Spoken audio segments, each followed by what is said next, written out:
So the work has started. This is the second day. So the new engine block has been washed, and all the trays have been run through, so that if there's any issue with any tray, we sorted out before mounting it. So meanwhile, before I proceed, so this is the fan that came with the car. So this type of one, the fan blade, doesn't really produce good sound, and the volume of air it pushes through the condenser and radiator is not as high as the newer model fan blade. So this is the new model fan blade. So I mean, this one produced that 2.0 sound that you know of. Like if you talk about 5.5 evolution, how it sounds, this is what will make it sound that way. So I'll recommend to him to buy. It's not cheap, but we'll see. You can keep this one as well, you know. Yeah, you just keep it as well, but this one is, the difference is clear. I mean, look at the size, but I mean, this is very small. So so he's doing the washing, as you can see. Well done. So he's washing the components for the coupling. Now for the cylinder head, the owner has decided to buy a new cylinder head, SN18. So that's what we're going to do. So of course, we now call for intake manifold, and the distributor will now have to change, because this the old engine is a short distributor. So we now have to put the long one that will come out from here. That will come out from here. So thank you. I'm there. Okay, so let's show you guys the normal longer one, because if I put this short one, it won't be able to come out from on top of the distributor.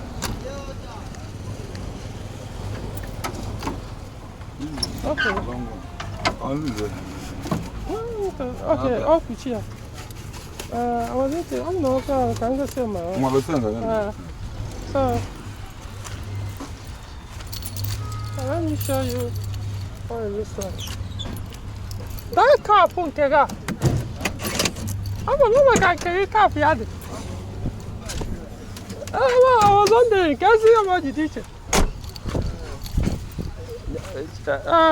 You're going to come and say, I'm going to come down, you know. So, this is mine.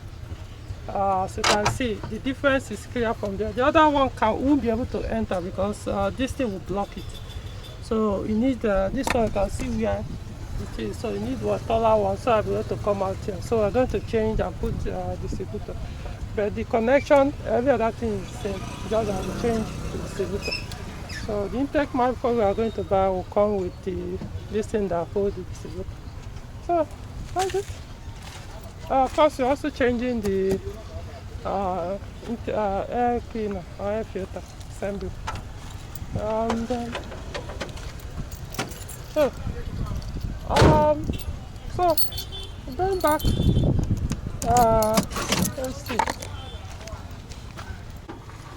Okay, so I'm here. These are some of the components that have been washed. This is the water pump. You can see this thing that coolant stop leak. See the substance, but the blade is still okay.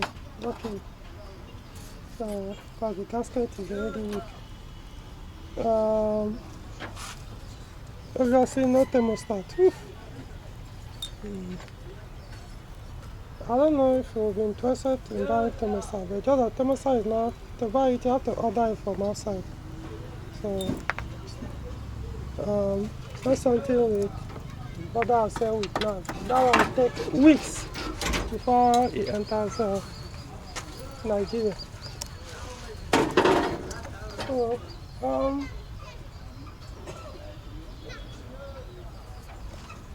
this is the fuel pump. This for the one of the, we call it old model fuel pump. That's the one that came with the SM7, SM1 engines. That's phase 1 engines. But you can still serve on this one though. The mechanic, as I was saying, he says this one is even better than the new model ones. That's what he said. I know I've used this type before. I dealt with me. By the time this thing, membrane here, failed and it was gushing fuel out from here. Mechanical pump, one of the disadvantages sometimes when it fails, fuel will be leaking from here. You won't even know, it will enter inside the engine and it will damage your camshaft and almost everything. You don't catch it at time. But the only way to easily know is when you draw your dipstick, you can smell fuel on the dipstick. You also see the oil level must have gone up. So yeah, this is the camshaft.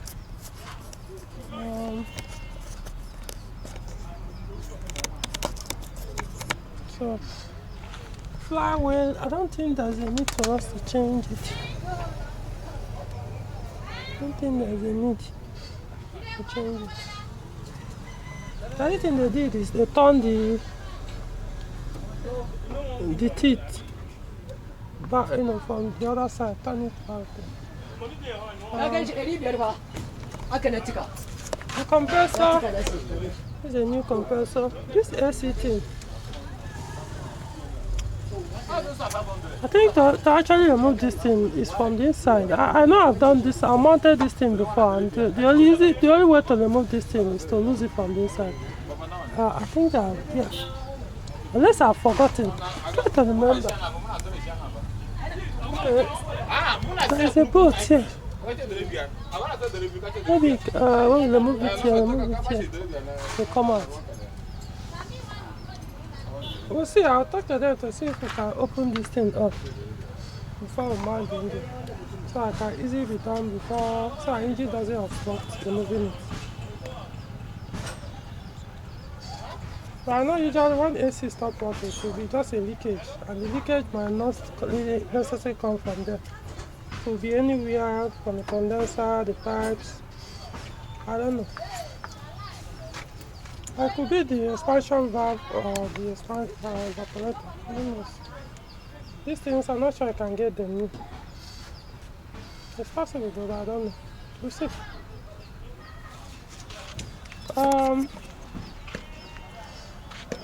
Fuse box. The owner mentioned changing the fuse box.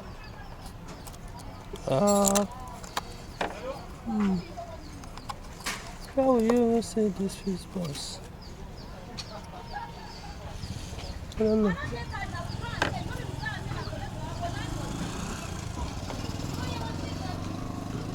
No. It might see. I don't know. I'll ask. Mostly use one that might see be okay. But the time is it plug and play? I said it's not plug and play. You might introduce a problem where you're changing the fuse box, because after a while, where you did the cut and join, it will start rusting. Except you are willing. I don't have a soldering iron that can solder wire on the engine bay. The one that can use gas or battery to run the soldering iron. So because if I change this thing, if it's cut and join, then it's going to create a big problem later for this fuse box. So we have to look at the option first. Alright. So let's see. Oh, by the way, something I forgot to mention. We had to send that gearbox back. The new one that came in. It might still be okay, but it's just that it was stiff. At a point, it started to rotate the input shaft. but decided to send it back. So the seller is bringing the other one. I think it's just because he was stayed for too long, so he lacked lubrication. We just have to take our precautions. So when the next new one that comes, we look at it and alright.